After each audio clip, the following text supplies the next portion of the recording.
हम लोग पिछले क्लास में हम लोग डायग्राम देख लिए, डायग्राम सब समझ गए। अब नोट्स लिखेंगे। नोट्स वही है जो मैंने बताया, उसी को बस कुछ शॉर्ट और कीवर्ड्स में लिखेंगे। उतना बड़ा नोट्स नहीं बनाएंगे कि फिर पढ़ने का मन ही नहीं कर रहा, फिर वही किताब उठा ली। तो पहला जो पॉइंट है वो क्या है, अभी हम जो बताएं कि व्हाट सेपरेशन ऑफ, ये क्या है ना कि यहाँ पे ऑक्सीनेटेड और डीऑक्सीनेटेड ब्लड दोनों सेपरेट है, तो वही लिखेंगे separation of deoxygenated and oxygenated blood. Separation of deox मतलब राइट साइड लिख सकते हैं और ज़्यादा सिंपल हो जाएगा। Separation of right side and left side, हाँ, to keep deoxygenated and oxygenated blood. ये जो राइट साइड और लेफ्ट साइड का जो हम सेपरेशन देखे हैं वो क्यों है बॉडी में, वो क्यों है राइट साइड और लेफ्ट साइड का जो सेपरेशन है वो बॉडी में क्यों हुआ, आर्टरी और वेन अलग अलग क्यों है। मतलब इस साइड में आर्टरी है, इस साइड में वेन है, वेन कंटेन कर रहा है डीऑक्सीनेटेड ब्लड और आर्टरी कंटेन कर रहा है ऑक्सीनेटेड ब्लड। ये क्यों है, यही है separation of right side and left side, इसलिए है। ये राइट साइड और लेफ्ट साइड का आप लोग डायग्राम जरूर बनाएगा। Okay, to keep deoxygenated blood and oxygenated blood. अब हम इसी सीक्वेंस में लिखेंगे कि अगर जिनको कंफ्यूजन है कि अभी भी कि किस में क्या है, तो ये देखिए राइट साइड आपका डीऑक्सीनेटेड ब्लड, लेफ्ट साइड आपका ऑक्सीजनेटेड ब्लड, ऐसे रिलेट कर लीजिए। ठीक है, ये तो हम लिख लिए पहला कीवर्ड। दूसरा, इससे फायदा क्या हुआ, इसी में एरो बना के लिखेंगे। इससे फायदा क्या हुआ, राइट साइड लेफ्ट साइड कर दिए, कुदरत ने राइट साइड लेफ्ट साइड तो अलग अलग कर दिया हम लोग में, यानी नेचर ने। अब इससे फायदा क्या हुआ, देखिए इसे क्या फायदा है। Allows highly efficient energy, allows highly efficient supply, efficient अच्छा से लिखेंगे, efficient supply of oxygen to body. यानी कि अगर बॉडी में ऑक्सीजन अच्छा से नहीं मिलेगा तो आप एनर्जी कैसे बनाओगे, आप एरोबिक रेस्पिरेशन कैसे करोगे। आप ऑक्सीजन ले ही क्यों रहे हो, इसलिए ले रहे हैं भाई कि हमको जिंदा रहना, नहीं। साइंस क्या है इसके पीछे, अब ऑक्सीजन बॉडी में दे ही क्यों रहे हो, कार्बन डाइऑक्साइड निकल। आप ऑक्सीजन नहीं दोगे तो कार्बन डाइऑक्साइड नहीं निकलेगा बाई प्रोडक्ट में ग्लूकोज के। आप ऑक्सीजन दे ही क्यों रहे हो, क्यों ऑक्सीजन जरूरी है। ऐसा क्यों नहीं होता कि ऑक्सीजन जरूरी ना हो फिर भी जिंदा रहा जाए। ये ऑक्सीजन इसलिए जरूरी है क्योंकि रेस्पिरेशन होगा, ये रेस्पिरेशन करने के लिए ऑक्सीजन जरूरी है। रेस्पिरेशन क्यों होता है कि जो हम लोग न्यूट्रिशन लेते हैं उसका जो कॉम्प्लेक्स सब्सटेंसेस है, हम लोग न्यूट्रिशन में कॉम्प्लेक्स सब्सटेंसेस को इंटेक करते हैं और रेस्पिरेशन क्या करता है, उसी कॉम्प्लेक्स को ब्रेक डाउन कर देता है, सिंपलेस्ट में ब्रेक डाउन कर देता है।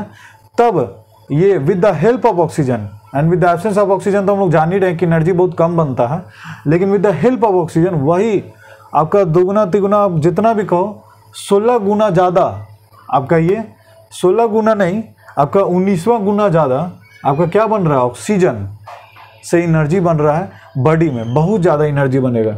इससे आप दिन भर काम कर सकते हो, आप फ्रेश फील करोगे। आप कितना भी दौड़ लो, आप 2-3 मिनट रेस्ट लोगे, आपके बॉडी में पूरा ऑक्सीजनेटेड ब्लड, आप ऑक्सीजन लोगे, आप तुरंत नॉर्मल हो जाओगे। ये रीज़न है इसका 38 ATP किस में, एरोबिक रेस्पिरेशन में। यहाँ एरोबिक ऑक्सीजन इसलिए दिखाए हैं, इसलिए हम लोग ऑक्सीजन लेते हैं, बहुत ज़रूरी है। अब एग्जाम्पल बर्ड्स, एग्जाम्पल लिखिए बर्ड्स एंड मैमल्स, ठीक है, मादाएं हिंदी में इसको बोलते हैं मैमल्स। और क्या, इसे क्या होगा, ऑक्सीजन तो बना लिए, ग्लूकोज निकला, बाई प्रोडक्ट ने CO2, एनर्जी जो निकला इसके बारे में लिखे, use energy to maintain there.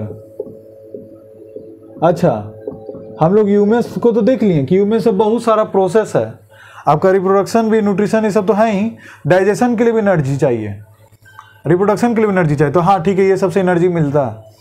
लेकिन एक और एग्जांपल है बर्ड्स एंड मैमल्स, उनके बारे में क्या ख्याल है। मन में आएगा सवाल कि बर्ड्स एंड मैमल्स जो हैं उनमें क्या है, उसमें भी यही है, सेपरेशन है राइट साइड और लेफ्ट साइड का। लेकिन यूज, अभी इनको क्या काम है, इनका तो छोटा सा शरीर है बर्ड्स का, बर्ड्स के बारे में सोचेंगे अभी।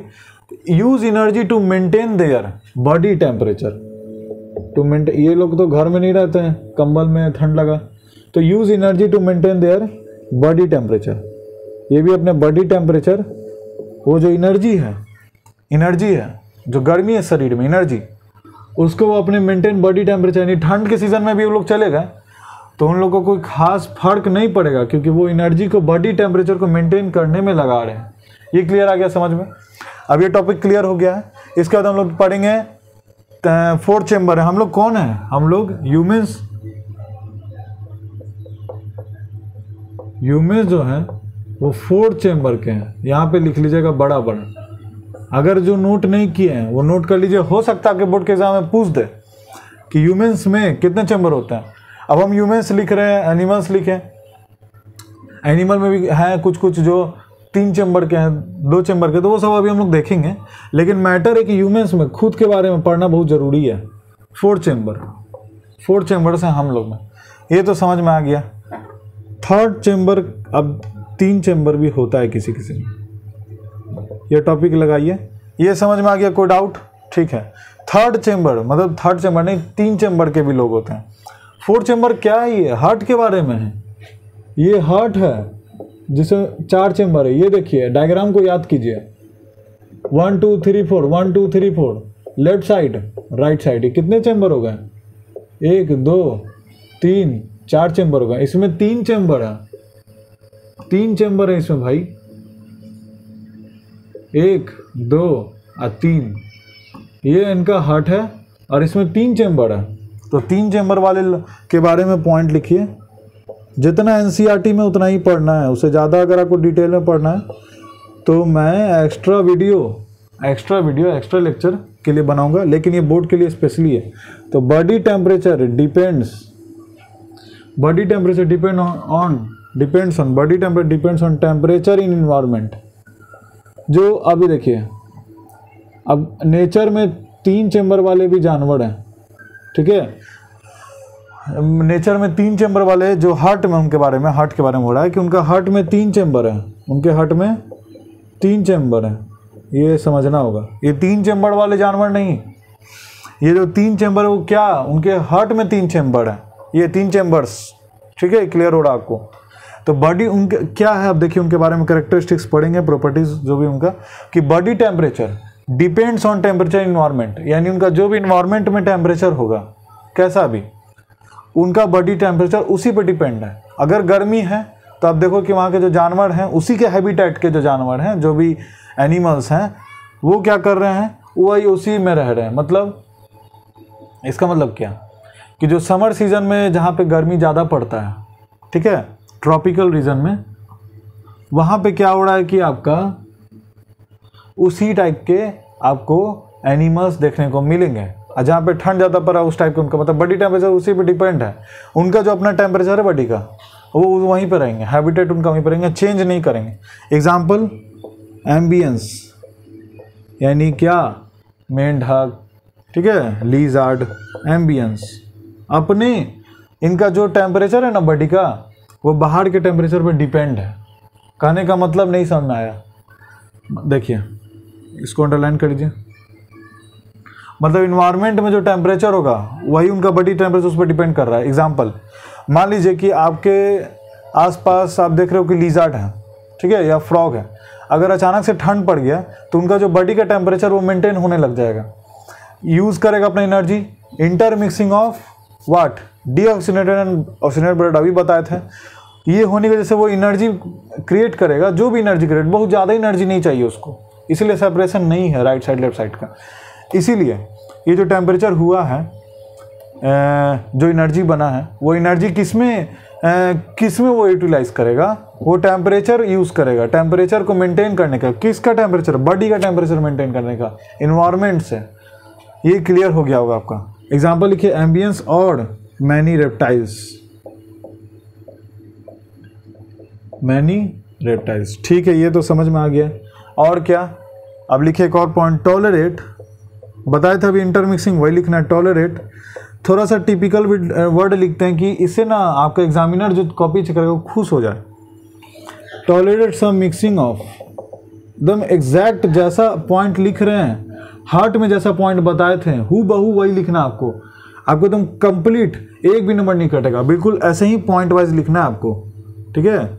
ये दूसरा पॉइंट है, ये तीसरा पॉइंट है, ऐसे ही लिखना आपको। तो tolerate some mixing of what, mixing of oxygenated blood and deoxygenated blood. Clear हो गया? ये तो हम लोग जान गए। अब इसको नोट कर लीजिए, अब इसको मिटाएंगे, आगे बढ़ेंगे। ओके, अब हम लोग यहाँ पे, अब मैंने मिटा दिया पीछे का टॉपिक, आपको समझ में आ गया होगा। 4 चेंबर एंड 3 चेंबर्स, 3 चेंबर्स वाले के बारे में पढ़ लिया, एम्बियंस एंड रेप्टाइल्स, उनका इंटरमिक्सिंग होता है। अब 2 चेंबर वाले कौन से होंगे? मन में आ रहा होगा कि अगर भैया 4 चेंबर के बारे में हम लोग पढ़ लिए, जो 4 चेंबर के लोग हम लोग हैं, 3 चेंबर के बारे में अगर पढ़ाई है तो 2 चेंबर के बारे में भी होगा, बिल्कुल है। तो वही लिखेंगे यहाँ पे 2 चेंबर्स, मार्कर, ठीक है। यहाँ पे लिखिए 2 चेंबर्स। दो चेंबर्स वाले जो लोग हैं, ठीक है, 2 चेंबर्स वाले जो लोग हैं वो कैसे लोग हैं? पानी में रहते हैं। गेस कीजिए, पानी में रहते हैं, और हम लोग बच्चों ने पढ़े हैं मछली जल की रानी, फिश। हाँ, फिश के जो हार्ट में 2 चेंबर हैं, 1 and 2। फिश के हार्ट में 2 चेंबर हैं, 4 चेंबर नहीं है, ठीक है। ये आ गया नॉलेज। ब्लड जो है वो क्या हो रहा है? पहले फिश अपने माउथ से क्या किया, वाटर लिया, वाटर के बाद इसको हम और डिटेल में लिखवाते हैं। फिश जो है वो अपने माउथ से वाटर लिया। कैसा वाटर? डिजॉल्व्ड ऑक्सीजन उसमें होगा। तो यहाँ से देखिए, ऐसे वाटर लिया H2O, ये H2O में क्या है, ऐसे समझिए इसको, H2O में 2H है, यहाँ पे 2 लगा लीजिए, और यहाँ पे 2O है, ये ठीक है। यही डिजॉल्व्ड ऑक्सीजन। अब देखिए, आपको इतना डीप बता रहे हैं, तो आप जरूर से कोई भी डाउट हो तो आप कमेंट बॉक्स पे कीजिए, ठीक है। लाइक सब्सक्राइब तो ठीक है, वो सब अलग बात है, लेकिन ये आप वीडियो जब भी देख रहे हो, जो भी देख रहे हो, इसको समझिए, और जो डाउट है उसको कमेंट में जरूर कीजिए। बेझिझक कमेंट करना चाहिए कि हमको समझ में आए कि क्या कमी है, क्या छूट रहा है। तो ये आप बैलेंस कर लीजिएगा तो आपको ज़्यादा समझ में आएगा कि फिश माउथ से वो वाटर लिया, मालूम है वाटर होता है H2O। अब आप लोग समझ रहे होंगे, 10th पहुंच गए तो वाटर का आप लोग को फॉर्मूला मालूम है कि H2O बोलते हैं इसको। उसमें हाइड्रोजन जो हुआ वो तो बॉडी में भी चल जाता है, जो हम लोग पढ़े इलेक्ट्रॉन चेन, ठीक है, ये हम लोग समझेंगे। हाइड्रोजन के बारे में नहीं पढ़ना, वो तो बॉडी में चलाता है, लेकिन ऑक्सीजन जो डिजॉल्व ऑक्सीजन वो भी बॉडी में जा रहा है। ये तो अब देखिए, यही डिजॉल्व ऑक्सीजन, ये जो निकला, यहाँ पे लिखेंगे, जो डिजॉल्व ऑक्सीजन यहाँ पे जो निकला, माउथ से वो गिल्स में जा रहा है, माउथ में गया पानी। तो यहाँ पे पहले ऐसे करेंगे, इसके अंदर डिजॉल्व ऑक्सीजन है H2O में, अब ये गिल्स में चला गया माउथ से। गिल्स क्या किया? डिजॉल्व ऑक्सीजन को व्हाट, इनटेक कर लिया बॉडी में, यानी ब्लड में डाल दिया। डिजॉल्व ऑक्सीजन को ब्लड में डाल दिया कौन? गिल्स हम लोग देखे हैं, यहाँ पे होता है लोग का। पहले माउथ से लिया, वो प्रेस किया, वो गिल्स से निकाल लिया पानी, और पानी तो निकल गया, और उसमें से डिजॉल्व ऑक्सीजन ब्लड में चला गया। ब्लड से फिर कहाँ जाएगा? ब्लड से कहाँ फिर जाएगा? पंप होके बस बॉडी में।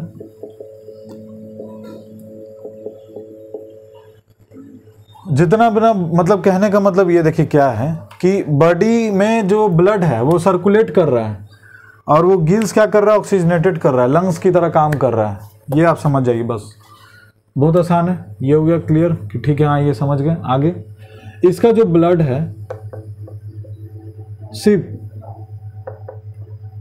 ब्लड गोज ओनली, ये लिखिए, ब्लड गोज ओनली वंस, एक बार, जो उसका दिल है, जो उसका हार्ट है, उससे बस वो एक बार पास हो रहा है, एक साइकिल। लेकिन कहने का मतलब वो बस एक बार पास होकर बॉडी में चला गया, फिर वो गिल्स से होते हुए, मतलब एक बार ही साइकिल उसका चल रहा है।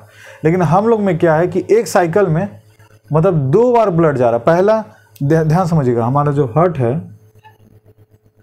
वो यहाँ पे बॉडी है, कैपिलरी, कैपिलरी यहाँ मालूम आप लोग को।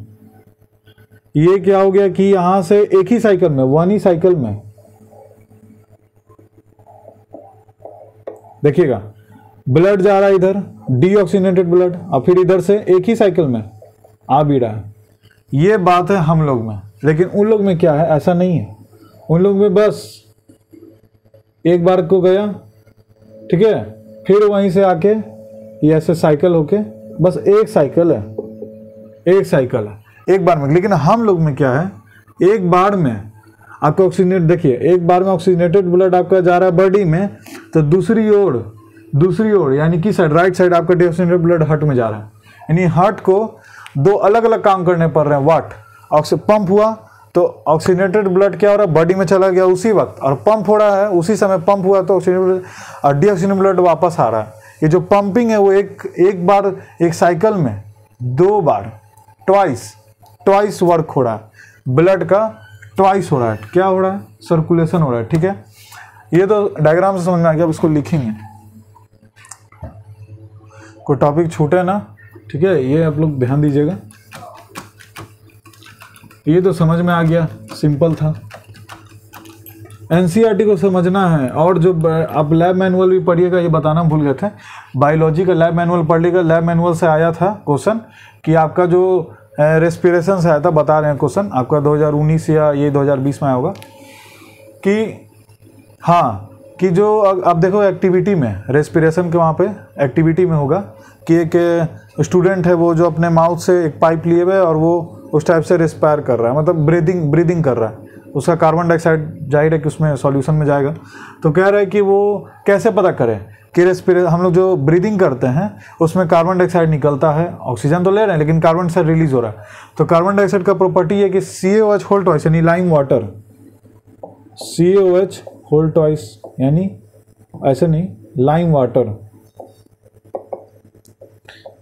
के साथ रिएक्ट होगा, ठीक है, और उसमें क्या होगा, रिएक्ट होगा तो जाहिर है उसमें बुलबुला बनेगा। इसी हिसाब से बस अगर आप लोग डिटेल में जाइएगा, अभी हम इसको डिस्कस नहीं करें, बस ये क्वेश्चन आया था CaOH होल ट्वाइस, या तो आप लिख सकते हैं KOH, ठीक है, आगे समझ में, CaOH होल ट्वाइस, ओके, और उसको मिटा देना।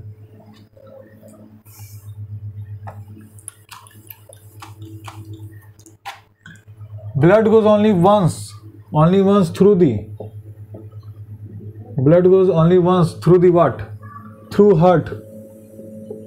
Blood goes only through heart in fish के बारे में। During each cycle बोलिए या वन साइकिल बोलिए, each cycle या मतलब वन साइकिल, एक बार में एक ब्लड पूरा फ्लो हुआ, बस एक बार। यहाँ पे एक बार तो फ्लो हो रहा है, इधर से देख रहे हैं कि उधर से वापस भी आ रहा है, तो कुछ ऐसे जा रहा है, ऐसे जा रहा है और ये वापस आ रहा है, मतलब ये कुछ ऐसे जा रहा है और ये वापस आ रहा है, तो ये एक साथ हो रहा है इसमें, इसलिए आपको करके कुछ इस टाइप से बताएं, ठीक है। वन साइकिल क्या, ई cycle of, during one cycle of passage, सही बता रहे, बताइए पैसेज, ओके, ड्यूरिंग ईच या one cycle of passage through the body,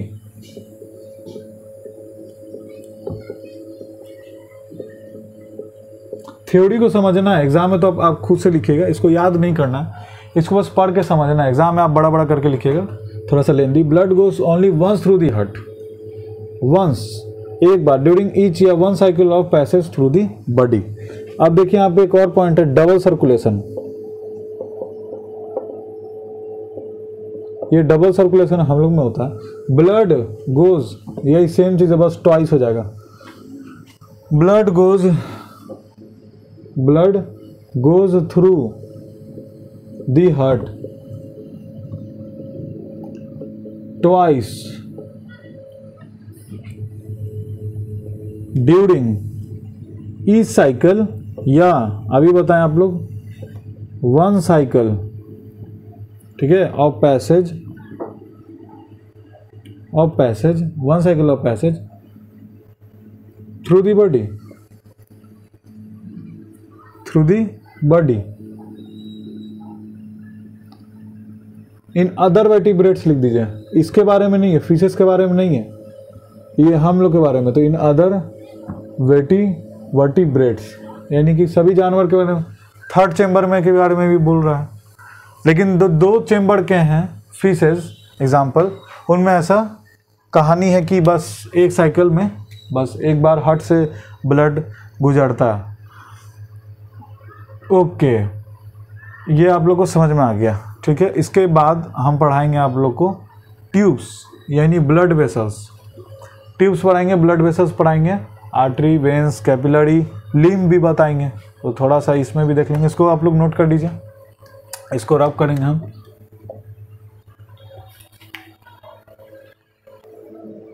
okay, अब हम लोग जो टॉपिक पढ़ेंगे, जो टॉपिक है फटाफट, द ट्यूब्स। अब कैसे ट्यूब्स, ब्लड वेसल्स के बारे में बातें हो रही हैं। Blood vessels, blood, the tubes, blood vessels यानी कि जो ब्लड वेसल मतलब नलियां जिनमें ब्लड उसमें प्रेजेंट है। तो कैसे कैसे बताइए। पहला आप लोग तो जानते हैं किसके बारे में बातें होंगी, अपना आर्टरी, ठीक है। आर्टरी के बारे में कुछ बातें जो बहुत मैंने बताई हैं, बहुत सारी बातें आर्टरी में बताई हैं। अब डायरेक्ट नोट करेंगे, आप वीडियो लेक्चर में बहुत बार मेरे से आर्टरी, वेन्स, कैपिलरी पढ़ चुके हैं। अब आपको याद हो गया होगा कि आर्टरी जो है वो क्या है, एक तरह का वेसल है, नस है, ठीक है, vessel. Now second point is what, ठीक है, मोटा है, कैसा है ये, ठीक है, और इलास्टिक है, इलास्टिक, ठीक है, और इलास्टिक वाल्स।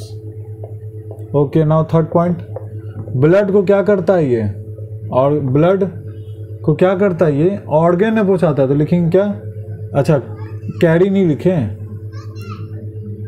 ये बस ऐसे लिख दीजिए एरो बना के, उतना सेंटेंस लिखने का जरूरत नहीं, बस फ्लो चार्ट टाइप से याद होना चाहिए। ब्लड टू बॉडी, इसका काम है ब्लड को बॉडी से बॉडी तक पहुंचाना। बस ये 3 पॉइंट था इसका आर्टरी का, जो हम लोग को 10th क्लास में 10th स्टैंडर्ड में पढ़ना है। अब दूसरा बताइए। आर्टरी पढ़ लिए, उसके बाद वेन्स, हाँ सही बता रहे हो, वेन्स बताइए जरूर। वेन्स के बारे में क्या कहानी है। पॉइंट नंबर 1, वेन्स क्या है, कैसा होगा, ये ऑक्सीजनेटेड ब्लड कैरी करता है, ये तो हम लिखे ही नहीं, ये आप लोग बताइए। ये ऑक्सीजनेटेड ब्लड कैरी करता है, तो यहाँ पे लिखेंगे ऑक्सीजनेटेड ब्लड, बस, क्योंकि उतना लिखने का जरूरत नहीं है। कैरी ऑक्सीजनेटेड ब्लड, बस ऑक्सीजनेटेड ब्लड, इसे ही पता चला कि यहाँ पे ऑक्सीजनेटेड ब्लड प्रेजेंट है। अब इसमें वन में पहले ही पॉइंट लिखे डीऑक्सीजनेटेड ब्लड, कि आपको याद रहे, हाँ इसमें डीऑक्सीजनेटेड ब्लड होता है। दूसरा में नो थिक वाल, इसमें कोई थिक वाल नहीं है। थर्ड में पॉइंट क्या होगा, यूनिडायरेक्शनल, क्योंकि इसमें ऑस्मोटिक प्रेशर कम है, इसका ऑस्मोटिक प्रेशर ज़्यादा है। यहाँ पे एक और लिखेंगे अभी इसी के बाद, ऑस्मोटिक प्रेशर इसका ज़्यादा है, किसका, आर्टरी का, इसका वेन्स का कम है। ब्लड वापस आने लग जाएगा, वो फ्लो आगे कैसे बढ़े, तो उसके लिए वाल्व्स हैं, हम लोग को मालूम है। तो यूनिडायरेक्शनल है, इसीलिए सुई वेन्स में लगता है, आर्टरी में कट छट गया तो बहुत ज़्यादा ब्लड निकल जाएगा, फ्लो बहुत ज़्यादा होता है, प्रेशर बहुत ज़्यादा होता है, लेकिन इसका प्रेशर कम होता है और यूनिडायरेक्शनल होता है। ये हो गया पहली बात। दूसरी, अब देखिए यही जो बात अभी हम बोले, यहाँ पे लिखिए have valve what, to ensure one direction. Veins के पास वाल्व्स होते हैं, बताए थे हार्ट में भी, कि जिससे वो एक डायरेक्शन में फ्लो कर सके। ओके, ये आ गया समझ में, ठीक है, नोट कर लीजिए आप लोग। अब एक और पॉइंट लिखाएंगे, ऑस्मोटिक प्रेशर, मतलब ब्लड के बारे में हो रहा है, ब्लड के बारे में। ब्लड के बारे में हो रहा है। ऑस्मोटिक प्रेशर ऑफ आर्टरी, यहाँ पे लिखे ऑस्मोटिक प्रेशर ऑफ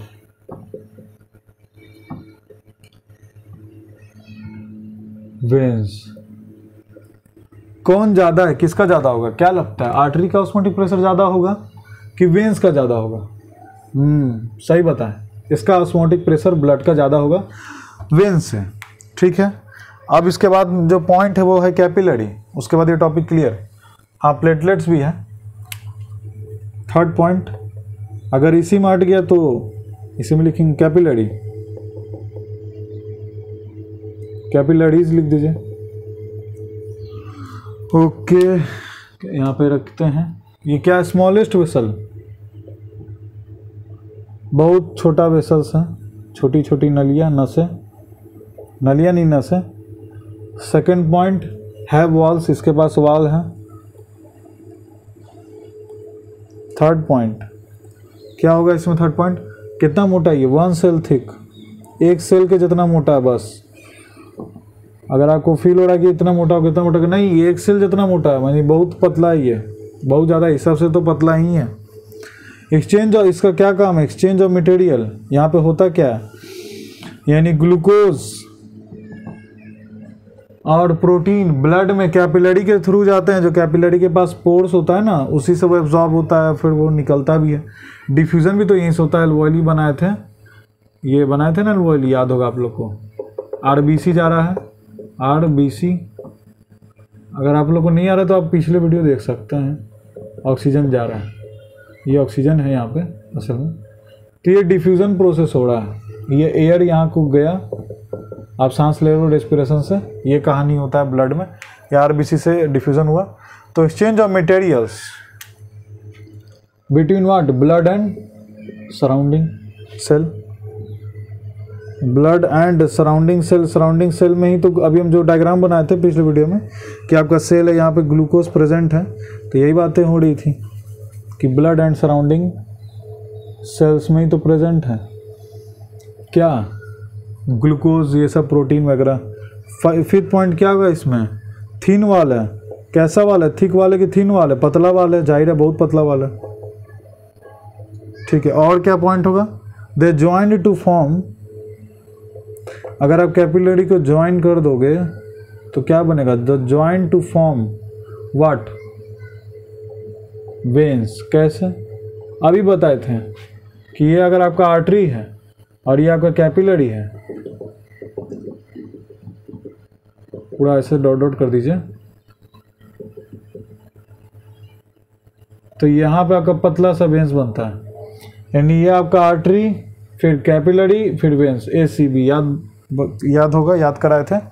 ये आपका बॉर्डर भर गया। अब इसको मिटा के हम फिर प्लेटलेट्स के बारे में बताएंगे। अच्छा, यहाँ पे आप प्लेटलेट्स वहाँ पे भी लिख सकते हो, वहाँ पे एक साइड में जगह। बस एक पॉइंट डिस्कस किया NCERT में प्लेटलेट्स के बारे में, वही काफ़ी है। हम ब्लड में प्लेटलेट्स के बारे में आप लोग को लिखवाए थे। ब्लड में प्लेटलेट्स का आप लोग को याद होगा क्या है, बताइए। हाँ, सही बोल रहे हैं, ब्लड क्लॉटिंग। बस यही पॉइंट आपको अभी 10th क्लास में जानना है। 11 12 में जाएगा, MBBS में जाएगा तो आपको बहुत ज़्यादा पढ़ना पड़ेगा, जाहिर है। इसके बाद हम जो टॉपिक पढ़ाएंगे वो है, उसका नाम लिम्फ। ये नोट कर लीजिए।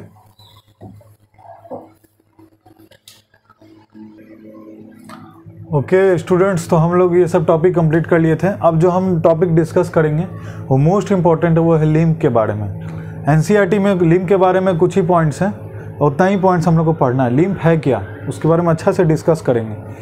लिम्फ जो है बहुत कंफ्यूजिंग टॉपिक हो सकता है आपके लिए, लेकिन उसको समझना आसान है, उतना ही आसान है। आप थोड़ा डायग्राम से समझिए। हम लोग जो टॉपिक अभी पढ़ेंगे उसका नाम क्या है, लिम्फ। ओके, लिम्फ हम लोग देख रहे हैं, ठीक है। बिल्कुल आराम से समझेंगे कि हम लोग का क्या है यहाँ पे, ब्लड कैपिलरी, ब्लड कैपिलरी। और अभी हम लोग देखें कि ब्लड कैपिलरी जो है उसमें क्या हम लोग देख रहे हैं ब्लड कैपिलरी में, भैया कि आपका ब्लड कैपिलरी, आर्टरी आया, फिर वेंस, कैपिलरी जुड़ के फिर वेंस बन जाता है। हम लोग देखें तो ब्लड कैपिलरी के पास उसके जो पोर्स हैं, ठीक है, ये जो उसमें पोर्स हैं, ब्लड कैपिलरी में पोर्स जो हैं, उसके आसपास इंटरसेलुलर सेल्स हैं, इंटरसेलुलर स्पेसेस हैं सेल्स के। ये कुछ मैंने ऐसे बताया आपको, ये उसके आसपास भी तो सेल है ना। और इसी यहाँ पे स्पेसेस प्रेजेंट हैं, इंटरसेलुलर स्पेसेस प्रेजेंट हैं, पहले समझेंगे। इसको डायग्राम को बनाना जरूरी है, इसको सिर्फ देखना नहीं है आपको वीडियो से, इसको नोट भी करना है। ये आप एग्जाम में लिखोगे तो आप ही का नंबर आएगा। 10th में आप जितना कॉन्सेप्चुअल बातें आप लोग लिख सको पेपर में, नोट्स में लिख लेते हो पूरा, लेकिन एग्जाम में लिखने में प्रॉब्लम होता है, तो इसीलिए ये सब लिखो। ये तो कॉन्सेप्चुअल बातें हैं, ये पोर्स हैं। पोर्स हैं, कोई भी चीज़ एब्जॉर्ब होता है, कोई भी चीज़ वेस्टेज निकलता है, ठीक है। हम लोग समझेंगे लिम्फ कहाँ पे होता है, लिम्फ कहाँ पे होता है। लिम्फ एक फ्लूइड टिश्यू है, लिम्फ एक फ्लूइड टिश्यू है। जैसे ब्लड के अंदर आप देखोगे, जैसे ब्लड के अंदर आप देखोगे तो जो आपको लिक्विड मिलेगा वो होता है प्लाज्मा, सही बात है, आप लोग को मालूम है। लेकिन जो उसके आसपास, ब्लड कैपिलरी के आसपास जो मीडियम है, जो फ्लूइड है, यानी ब्लड कैपिलरी के आसपास जो तो फ्लूइड होगा, वो तो एकदम सूखा नहीं होगा उसके आसपास, वो नहीं तो कट छट जाएगा, फट जाएगा अगर वो रगड़ खाया तो वो जो लिक्विड टाइप का सब्सटेंस उसका नाम है लिम्फ, उसी के बारे में हम लोग जानेंगे। ये फ्लूइड टिश्यू है, क्या है, फ्लूइड टिश्यू, सही बता रहे हैं आप लोग, फ्लूइड टिश्यू।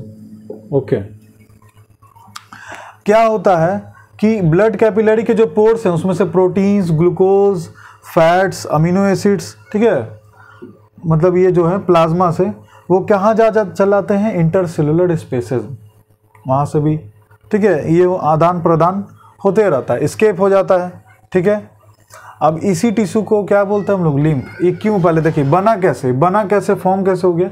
लिम्फ अगर नहीं होगा ना तो जाहिर है कि ब्लड कैपिलरी भी नहीं होगा। ब्लड कैपिलरी ही अपने प्रोटेक्शन के लिए ये एक लिक्विड सब्सटेंस बनाता है। क्यों बना रहा है आप समझिए कि अगर आप जो न्यूट्रिएंट्स ले रहे हो, ग्लूकोज और प्रोटीन यहाँ पे प्रेजेंट हो जाता है, यहाँ पे ये जो सेल्स हैं ये सब ग्लूकोज प्रोटीन के सेल्स हैं, उसमें नमी चाहिए, नमी के बगैर तो कोई सेल रहेगा नहीं, उसको नमी चाहिए, पानी चाहिए।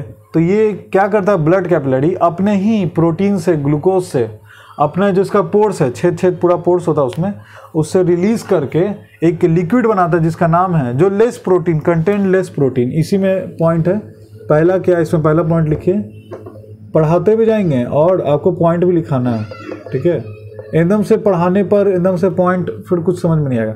ये बीच में डायग्राम हो गया आपका, ठीक है, ये सेल्स हो गए, ठीक है। इंटरसेलुलर स्पेसेस लिख लीजिए, बुक में नहीं ऐसे बताया है, कोई बात नहीं, बिटवीन सेल्स, ठीक है, लेकिन हम आपको बता रहे हैं, आप चिंता मत कीजिए, ठीक है। ये हो गया, ओके। फ्लूइड टिश्यू होता है, हम लोग देख लिए। प्लाज्मा है इसका मीडियम, तो इसका मीडियम है, ठीक है, ब्लड कैपिलरी। तो क्या हो रहा है इसमें, मोस्ट इंपॉर्टेंट पार्ट हम लोग क्या देखें कि ये इसमें लेस प्रोटीन कंटेंट है, यानी सिमिलर टू प्लाज्मा, प्लाज्मा ही की तरह मीडियम है। बट अभी देखें कि ये कलरलेस है and what contain less protein. Very important point लिखा रहे हैं, देखिए वेरी इंपॉर्टेंट पॉइंट दिखा रहे हैं। जो भी आपको मैंने बोर्ड पे बताया हूबहू आपके कॉपी में प्रेजेंट होना चाहिए, रिटन होना चाहिए। इससे क्या होगा, आपका बोर्ड का नंबर बहुत अच्छा आएगा, ठीक है। हम लोग क्या करते हैं, यूट्यूब पे वीडियो सर्च करते हैं, देखते हैं किसका नोट्स अच्छा है, लेकिन एग्जैक्ट जो नोट्स है वो यही है। इसके बाद में अगर आप इसको कम करके लिख रहे हो या इससे ज़्यादा लिख रहे हो, कोई फायदा नहीं। ये तो आपके बॉडी में जो है कॉपी का, और वो जो फ्रेम है आपका आंसर शीट का, जो भी बड़ी आंसर शीट का, उसमें ये सब बातें होनी चाहिए, तभी आप नंबर के हकदार हो, नहीं तो नंबर कम मिलेगा। बस यही इसका रीज़न है। आपको समझना होगा कि ये सब जो टॉपिक हैं और ये सब जो मैंने पॉइंट्स लिखा है वो तो आपका होना ही चाहिए, तब आप एक्स्ट्रा में जाओ। But colourless and contain less protein, less protein है भाई, क्योंकि थोड़ा सा ग्लूकोज लिया, लिम्फ थोड़ा सा प्रोटीन लिया, ठीक है, तब बना रहे हैं। तो क्या क्या इसमें कंटेंट है भाई, ग्लूकोज लिया, प्रोटीन लिया, ठीक है, और क्या लिया है, एंड ब्लड, कुछ ब्लड कैपिलरीज मिला के, जो भी, ठीक है, कुछ खून मतलब ब्लड मिला के, H2 मिला के ETC वगैरह, ठीक है, ये सब मिला के पोर्स से, यहाँ पे लिखिए through pores of blood capillary, blood capillaries के पोर से ये ग्लूकोज प्रोटीन निकला, स्केप हुआ, निकलना को बोलते हैं स्केप। स्केप आप देखें ना, बटन होता है आपके कीबोर्ड में, स्केप मतलब निकलना, वहाँ से उस स्थिति से उस पोजीशन से बाहर निकलना। इनटू, स्केप इनटू कहाँ, इंटरसेलुलर स्पेसेस में प्रेजेंट हो गया। ये लिम्फ है, ये जो डॉट डॉट बना रहे ये लिम्फ है। Intercellular spaces between, intercellular spaces between cells यहाँ पे प्रेजेंट हैं, ठीक है, ये पॉइंट हो गया। और कुछ अब देखिए लिम्फ, अब हम आपको उतना नहीं लिखवाएंगे, नहीं तो आपको याद कैसे होगा। आपको हम देख रहे हैं, देखिए एरो जो है, एरो से आप लोगों को ज़्यादा याद होता है। हम भी एक स्टूडेंट हैं, हम देखें कि लिम्फ से अगर मतलब अगर ऐसे याद किया जाए, अगर एक सेंटेंस को देखने पर याद नहीं होगा, लेकिन अगर आप एरो एरो दीजिएगा तो आपको ज़्यादा याद होगा और एक डायरेक्शन भी मालूम चलेगा कि इसके बाद ये हो रहा है, इसके बाद ये हो रहा है। आपको ज़्यादा ग्रामर यूज़ नहीं करना पड़ेगा। अगर आपका ग्रामर वीक है तो आपको ज़्यादा परेशान होने की ज़रूरत नहीं है। Then you use to what, flow chart, you have to use flow chart, ठीक है। ये आपको पहले तो 3 पॉइंट क्लियर हो गए। फ्लूइड टिश्यू है, हाँ फ्लूइड टिश्यू है, ये क्लियर हो गया। Similar to plasma but colourless and contains less protein, ठीक है। ग्लूकोज प्रोटीन पोर्स से निकले ब्लड कैपिलरी से और स्केप हो गए इंटरसेलुलर स्पेसेस में बिटवीन सेल्स, फिर ठीक है, तब ये टू फॉर्म, यहाँ पे लिखिए टू फॉर्म लिम्फ टिश्यू है। ये टिश्यू लिम्फ टिश्यू है, not cell, is a group of cell to perform various function की पर्टिकुलर फंक्शन, तो पर्टिकुलर फंक्शन इसलिए टिश्यू है। डन। लिम्फ, लिम्फ क्या हो गया, लिम्फ क्या फॉर्म करेगा, ड्रेन होके सूख के लिम्फेटिक टिश्यू। यही लिम्फेटिक टिश्यू क्या फॉर्म करेगा, फिर क्या फॉर्म करेगा लिम्फेटिक टिश्यू, अलग मार्कर से लिखे हैं, मतलब ये तो ड्रेन हो गया, मतलब लिम्फेटिक टिश्यू, ठीक है। आप इसको लिम्फेटिक, हाँ लिखे लिखे, लिम्फेटिक, लिम्फेटिक कैपिलरी, कैपिलरी कि कैपिलरीज होगा, कैपिलरीज होगा, जाहिर है बहुत सारा होता है, ठीक है। लिम्फ से क्या फॉर्म हुआ, लिम्फ से क्या फॉर्म हुआ, लिम्फ फ्लूइड टिश्यू से क्या फॉर्म हुआ, लिम्फेटिक टिश्यू, कैसे, जाहिर है ग्रुप ऑफ सेल्स, ठीक है। तो उसके बाद ये ड्रेन्स होकर लिम्फेटिक कैपिलरीज बन गया, फिर यही lymph what, lymph vessels, lymph vessels, यही लिम्फ वेसल जो नसें बन जाती हैं, ये लास्ट में लार्जर वेन्स में जाके फॉर्म हो जाता है। तो यहाँ पे लार्जर वेन्स लिखने से अच्छा कि आप वेन्स लिखो, यही वेन्स में फॉर्म होता है, फिर वो ब्लड में चल जाता है, ठीक है। तो वाट, अभी कैरी क्या करता है, कैरी, हाँ कैरी क्या करता है, इट कैरीज व्हाट, इसमें होता क्या, digested fat, digested and absorbed fat होता है, इसमें फैट्स प्रेजेंट होते हैं। इसका कलर येलो भी होता है, कलरलेस है, ठीक है। एब्जॉर्ब फैट फ्रॉम, कहाँ से आएगा, इंटेस्टाइन, सिंपल। फैट्स कहाँ से आएगा, आप जो खाना खा रहे हो वहीं से आएगा। अब खाना कहाँ जा रहा है आपके, इंटेस्टाइन में, तो लास्टली वहीं से एब्जॉर्ब होता है, तो इंटेस्टाइन से वापस आएगा टू ब्लड, ब्लड में भेजेगा, ओके। ये आपका क्लियर हो गया, लिख लीजिए, ये आपका, ये अलग पॉइंट है, ठीक है, ये अलग पॉइंट है, ये ऐसे साइकिल चल रहा है इसका। इसके बाद हम लोग पढ़ेंगे, ये टॉपिक कंप्लीट हो गया, transportation in human beings complete हो गया। बहुत लंबा टॉपिक था, लेकिन ज़्यादा लंबा टॉपिक नहीं था, ओके। इसके बाद हम लोग पढ़ेंगे ट्रांसपोर्टेशन इन प्लांट्स, जो कि बहुत ईजी है। जाइलम और फ्लोएम आप लोग जान रहे हैं, इसको आप लोग नोट कर लीजिए, इसमें कोई डाउट फिर से समझा देते हैं। लिम्फ जो है फ्लूइड टिश्यू है, आप लोग देख सकते हैं यहाँ पे लिम्फ प्रेजेंट है, ठीक है। इंटरसेलुलर स्पेस में लिम्फ प्रेजेंट है, ये मीडियम की तरह, प्लाज्मा की तरह, RBC WBC होता है ना यहाँ पे, वैसे लिम्फ एक मीडियम यहाँ पे। Similar to plasma but colourless, contains less protein, ठीक है। ग्लूकोज प्रोटीन से बना है ये, ब्लड कैपिलरी से मिल के बना है लिम्फ टिश्यू, लिम्फ बना लिम्फेटिक टिश्यू, लिम्फेटिक बना लिम्फेटिक कैपिलरी, उसका लिम्फ वेसल, उसका वेंस फॉर्म हो गए। क्या कंटेंट है इसमें? Digested and absorb fat from intestine. तो एब्जॉर्ब फैट है, फैट्स को ऐसे ये कर लीजिए underline, digested and absorb fats intestine से लेता है और ब्लड में डाल देता है। ये एब्जॉर्ब के बारे में ये लिख लीजिए, अब इसको रब करेंगे। ओके, अब हम लोग ट्रांसपोर्टेशन ह्यूमन बींग्स पढ़ लिए थे। अब हम लोग का जो न्यू टॉपिक शुरू होगा वो है ट्रांसपोर्टेशन इन प्लांट्स। और मैं उतना ही बताऊंगा जितना आपका एनसीईआरटी में आएगा, उतना बोर्ड में आएगा। एक्स्ट्रा चीज़ नहीं बताऊंगा जो कि आपका टाइम वेस्ट ना करे। तो फटाफट हम लोग आते हैं ट्रांसपोर्टेशन इन प्लांट्स। बहुत ज़रूरी है सिलेबस।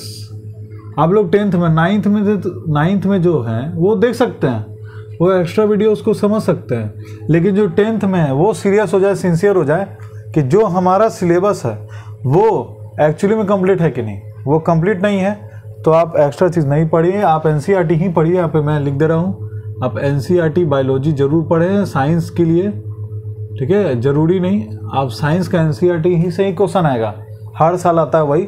और हर साल स्टूडेंट्स पछताते कि एनसीईआरटी हमने नहीं पढ़ा, पढ़ लेते तो सब क्वेश्चन बन जाता, सब एनसीईआरटी से ही था, ये हमेशा आता। तो क्यों ना आप पहले ही एनसीईआरटी पढ़ लो, पहले ही आप एनसीईआरटी पढ़ लो। तो ठीक है, इसमें ट्रांसपोर्टेशन इन प्लांट्स, प्लांट्स में जो न्यूट्रिएंट्स आ रहे हैं, वाटर्स आ रहे हैं, उसमें ट्रांसपोर्ट कौन कर रहा है? दो ही टिश्यू है जिसका नाम है क्या, 9 में भी हम लोग पढ़े हैं, तो आप लोग को हार्ड नहीं लगेगा, समझ में आएगा। जाइलम, अच्छा ये मार्कर ये हो गया, एक सेकंड, जाइलम हो गया और दूसरा है फ्लोएम, ठीक है, ओके डन। यही दो है टिश्यू, इसी के बारे में बातें होंगी। Xylem contain what? वाटर यानी H2O एंड मिनरल्स। अब ये मिनरल्स कहाँ से आ गया?